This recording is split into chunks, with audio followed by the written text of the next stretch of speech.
क्योंकि भक्ति मुक्ति के दाता सतगुरु भटकत प्राण फिरंदा, उस साहिब के हुक्म बिना नहीं तरवर पात हिलंदा। क्योंकि भक्ति और मुक्ति का दाता सतगुरु ही है। और भाई जब सतगुरु समझ में नहीं आए तो मोक्ष क्या खाक होगा। तो वर्तमान में भाई और बहनों, वो तत्व भेद अपने सत्सेवक बच्चों के ऊपर गुरुदेव भगवान ने दया बख्शी है। और उसी तत्व भेद के कारण इस कल की भगवान को, रियल परमेश्वर को, परमात्मा को दुनिया जिसे यूट्यूब पर ढूंढ रही है, शतलोक आश्रमों से जुड़ी लाखों की संगत जिसे डाडी मूछ वाली नकली फोटो में ढूंढ रही है कि ये कबीर भगवान है कागज का टुकड़ा। और सत्सेवक बच्चे तत्व भेद के आधार से अपने घर पर ही गुरुदेव भगवान का आश्रम बना लिया, गुरुदेव भगवान का आसन लगा दिया, घर घर में बेड लग गए। गुरु को परमात्मा मान के गीता अध्याय 3 श्लोक 13 के अनुसार घर घर में अपने गुरुदेव भगवान को भोग लगाया जा रहा है। ज्ञान को आधार बना के भक्ति की जा रही है और परमेश्वर की रजा का, उनकी दया का, उनकी मेहर का भर भर के प्याला घर बैठे पी रहे हैं, घर बैठे।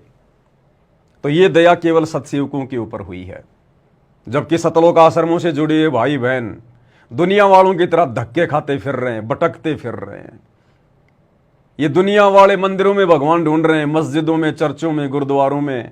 और ये सतलोक आश्रम से जुड़े हुए भाई बहन, गुरुदेव का कलयुगी परिवार, उनके बेटा बेटी, भाई बंधु रिश्तेदार, ये आश्रमों में भगवान ढूंढ रहे हैं। आश्रमों पे आश्रम बनाए जा रहे हैं, पत्थरों में भक्तों का समय स्वासे और पैसा बर्बाद कर रहे हैं।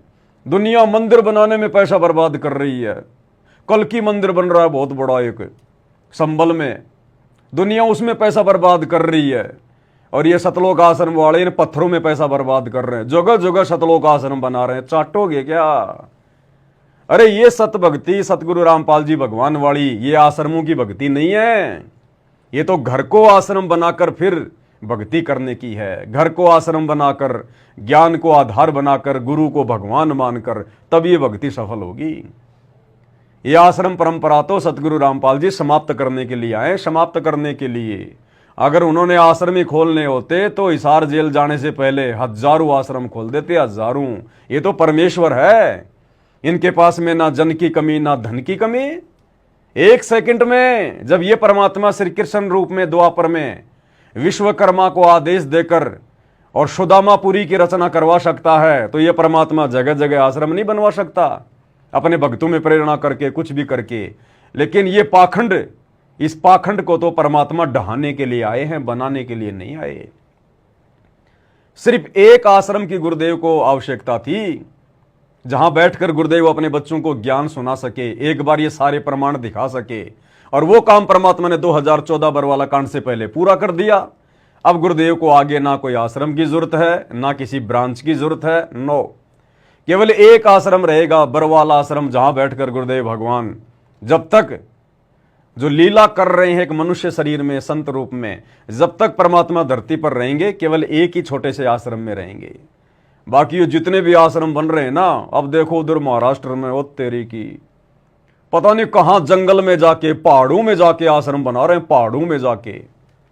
और वो भगत लग रहे हैं बेचारे, दिन रात वहां पर पसीने बहा रहे हैं। अरे ये भक्ति करने का समय था, ये मर्यादा निभाने का समय था ये। और ये समय इस काल ने तुम्हें भूल भुलैया में डालकर, अपने जाल में फंसाकर और इन पत्थरों में तुम्हारा समय बर्बाद करवा रहा है, तुम्हारा पैसा बर्बाद करवा रहा है।